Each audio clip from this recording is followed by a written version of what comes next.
Hello मित्रों, इस YouTube channel में बहुत बहुत स्वागत है। भारतीय इतिहास की 13वीं सीरीज।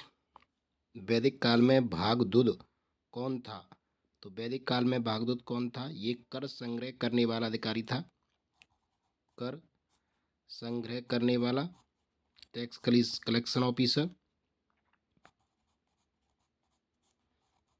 करने वाला, जिसको वित्त मंत्री भी कहते थे।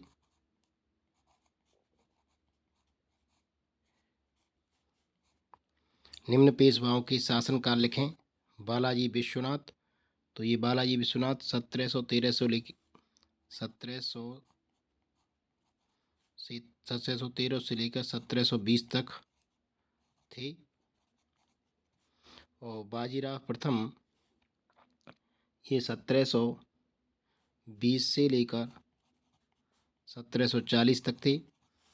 माधवराव फर्स्ट ये 1760 से लेकर 1761 से लेकर 1770 तक थे। और नारायण राव 1772 से लेकर 1773 तक थे। तो ये थे इन पेशवाओं के कार्यकाल।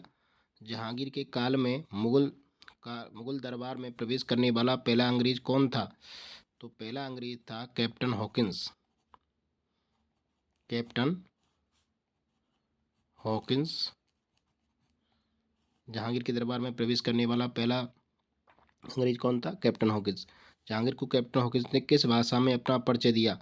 तो जहांगीर तुर्की भाषा का ज्ञाता था, उसने तुर्की भाषा में अपना परिचय दिया। किसे कश्मीर का अकबर कहा जाता है? तो कश्मीर का अकबर जैनुल आबिदीन को कहा जाता है। जैनुल आबिदीन। कश्मीर के किस शासक ने जजिया और गौ हत्या समाप्त की? तो ये जैनुल आबिदीन थे, जिसकी वजह से इन्हें एक उदारवादी कहा जाता था।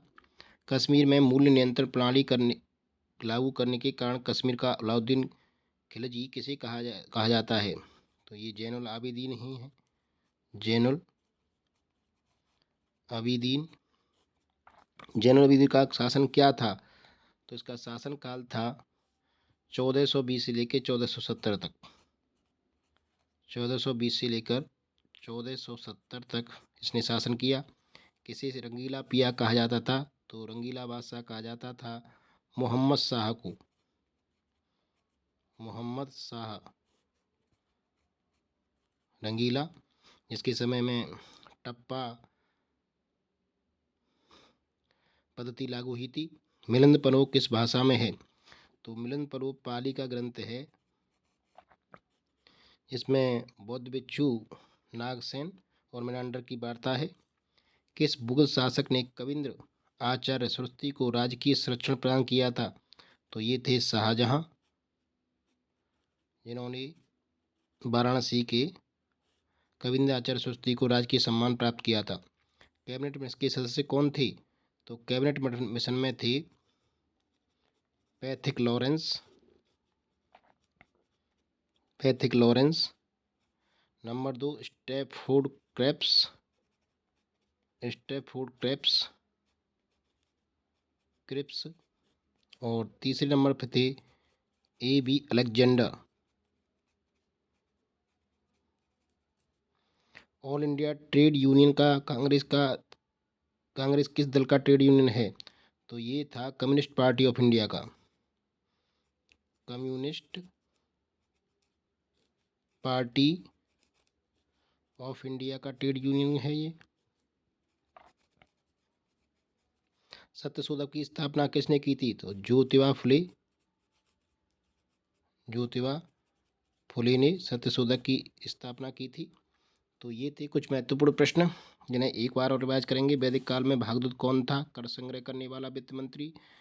बालाजी विश्वनाथ का काल 1713 से 1720 तक। बाजीराव फर्स्ट का 1720 से 1740। माधवराव फर्स्ट का 1761 से 1770। नारायण राव का 1772 से 1773।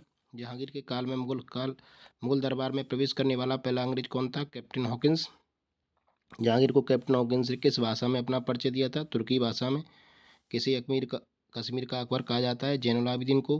कश्मीर के किस शासक ने जजिया और गौ हत्या समाप्त किया था? जैनुल आबिदीन। कश्मीर में मूल्य नियंत्रण प्रणाली लागू करने के कारण कश्मीर को अलाउद्दीन खिलजी कौन कहलाया? जैनुल आबिदीन। जैनुल आबिदीन का शासनकाल क्या था? 1420 से 1470। किसे रंगीला पिया कहा जाता था? मोहम्मद शाह। मिलन फरोग किस भाषा में है? पाली भाषा में है। किस मुगल शासक ने कविंद्राचार्य सरस्वती को राजकीय सम्मान प्रदान किया? तो शाहजहां ने। कैबिनेट मिनिस्टर्स का सदस्य कौन था? Pethick Lawrence, Stafford Cripps, AB Alexander. All India Trade Union Congress किस दल का ट्रेड यूनियन है? ये कम्युनिस्ट पार्टी ऑफ इंडिया का है। सत्यशोधक समाज की स्थापना किसने की? ज्योतिबा फुले ने। तो आशा करता हूँ ये आपके लिए बहुत ही महत्वपूर्ण होंगे। वीडियो को लाइक करें, चैनल को शेयर एवं सब्सक्राइब भी कर लें। वीडियो देखने के लिए बहुत बहुत धन्यवाद।